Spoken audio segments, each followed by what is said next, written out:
Atenção! Começa agora uma teleaula de matemática do ensino médio. Você vai assistir a teleaula de número 28. Bons estudos!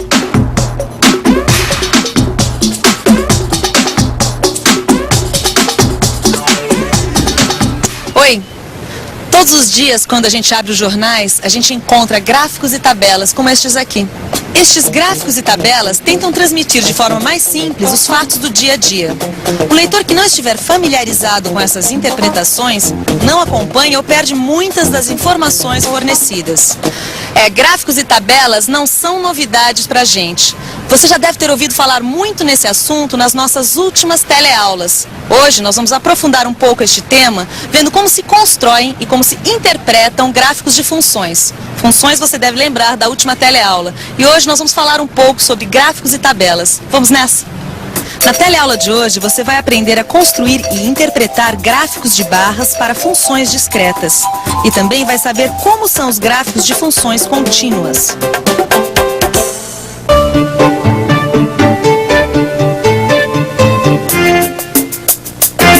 Tá, ok. Então, obrigado. Até amanhã, né? Até lá. Boa tarde. Boa tarde. Quer dizer que os senhores são agricultores e estão querendo expandir os negócios? Exatamente.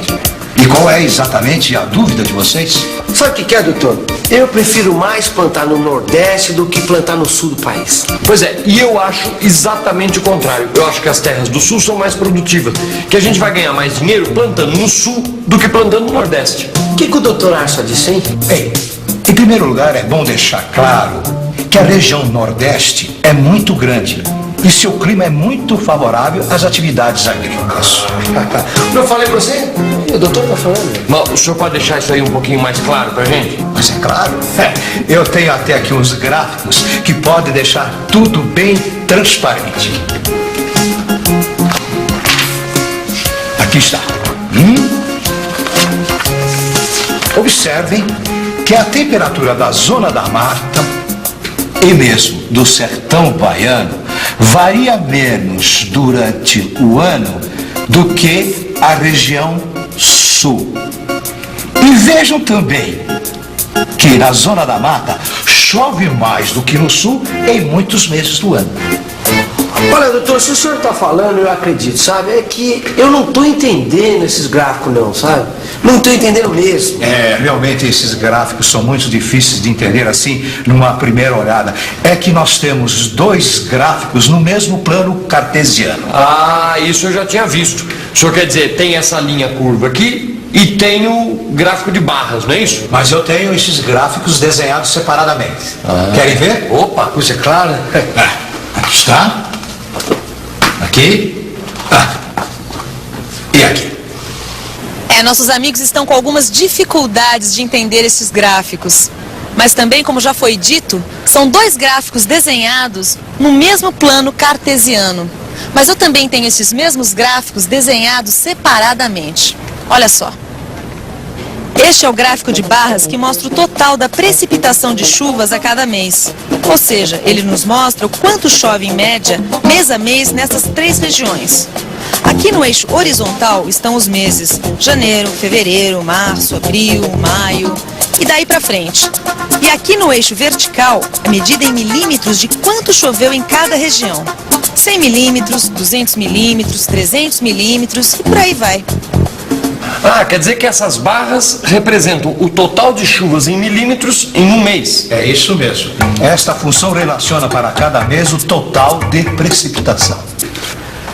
Nossa Senhora! Mas sabe o que eu tô percebendo?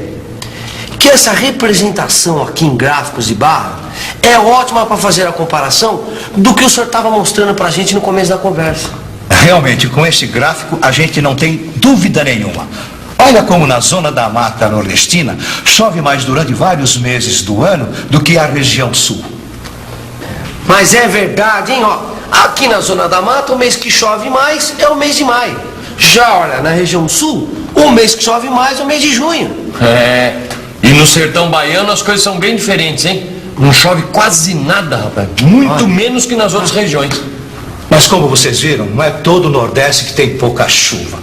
Se no sertão da Bahia a água é pouca, na região da zona da mata Água é que não falta. É verdade. É por isso que eu falei com vocês no início da nossa conversa. Dependendo do que vocês vão plantar, uma região pode ser mais importante do que a outra. É verdade. Mas isso não depende só da chuva, não é, doutor? Não, depende de uma série de coisas. Do tipo de solo, do custo de investimento de cada região e de muitos outros fatores. Sim, inclusive a temperatura. Inclusive, que temos também representada graficamente. Então vamos ver esse gráfico aí que mostra a temperatura dessas 3 regiões, né? Vamos. Certo? Estes são os gráficos que nos mostram as temperaturas médias durante o ano nestas 3 regiões. Veja, aqui no eixo, 0 grau. Depois aqui, 5 graus centígrados, 10 graus centígrados, 15 graus centígrados e assim por diante. A primeira coisa que chama a atenção nesses gráficos é que o eixo vertical está deste lado aqui. Isso porque sempre que a gente pensa em gráficos, a gente lembra do plano cartesiano, que é desenhado assim, olha só. Na verdade, esta é a maneira mais comum que nós encontramos. Mas, na verdade, não está errado colocar o eixo vertical como estão nesses gráficos de temperatura. Dá para ler da mesma maneira. Aliás, facilitaria mais ainda se esse eixo vertical andasse pelo gráfico. Quer ver como fica?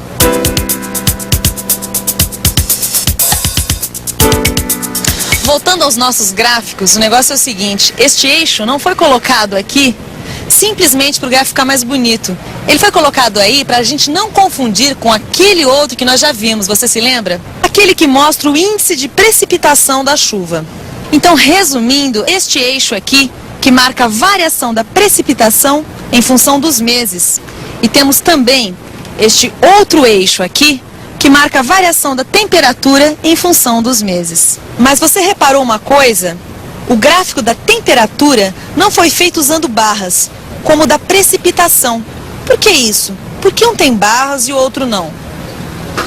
É mesmo, doutor? Por que um tem barra e o outro não tem? Porque são coisas diferentes. No caso da precipitação das chuvas, a medição é feita dia a dia e depois a soma total. Isto é, o total durante todo o mês é colocado no gráfico. E com a temperatura também não é assim, não? Imagina fazer um gráfico somando cada dia as temperaturas durante todo o mês. Para você ter uma ideia de como isso seria um absurdo, vamos pegar as temperaturas dessa semana que saíram aqui neste jornal.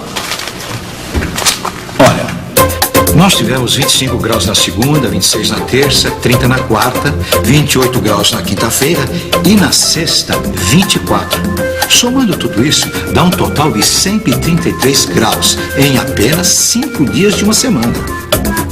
É claro que se aparecer essa temperatura num gráfico, a gente vai pensar que houve uma catástrofe e todo mundo morreu assado, certo? Essa é boa, doutor. Mas, doutor, falando sério, se não é assim, medindo dia a dia, que se faz o gráfico da temperatura, então como é que se faz? O gráfico da temperatura é construído usando as médias entre as temperaturas máximas e mínimas diárias de uma região. Ela não passa de 15 para 20 graus direto. O termômetro vai marcando as temperaturas intermediárias entre 15 e 20 graus. Mas nesse caso que o senhor deu o exemplo, qual é a temperatura média? Bem, se a temperatura mínima foi de 15 graus e a temperatura máxima foi de 20, para tirar a média eu faço o quê? Somo as duas e divido por 2, que no caso dá 17 graus e meio, que foi a temperatura média deste dia.